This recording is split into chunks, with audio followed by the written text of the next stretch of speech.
We as mental health consumers need the services of government to survive.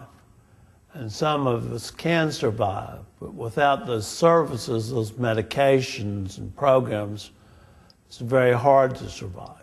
I'm worried about losing the Medicaid funding for my major tranquilizer and keeps me from having delusions and hallucinations and not being able to function outside a psychiatric hospital. I'm very worried about that.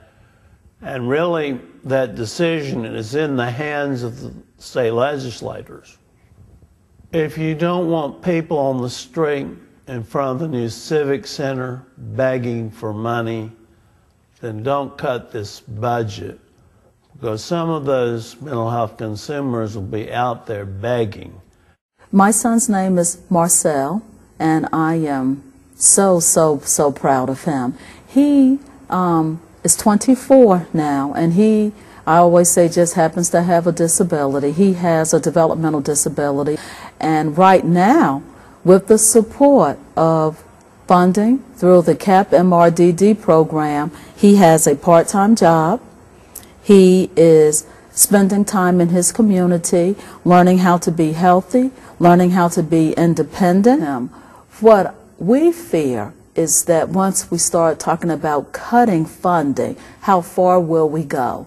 And I have made a lot of sacrifices, and as a mom, I would do that again, but I know better. I know that the state of North Carolina is not presenting itself as a place where families have to just tear their lives apart, especially when there's other alternatives that can be actually looked at.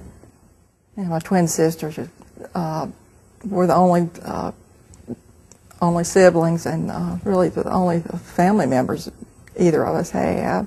So we've been very close all of our lives. I acted normally until she was about 18 years old, and then the effects of schizophrenia are devastating. So my mother and I have taken care of her since she was 18, and the legislators need to try to put themselves in the place of a mentally ill person or their family members, some with very serious illnesses like my sister that have been devastating all their life and who will need special services for the rest of their life.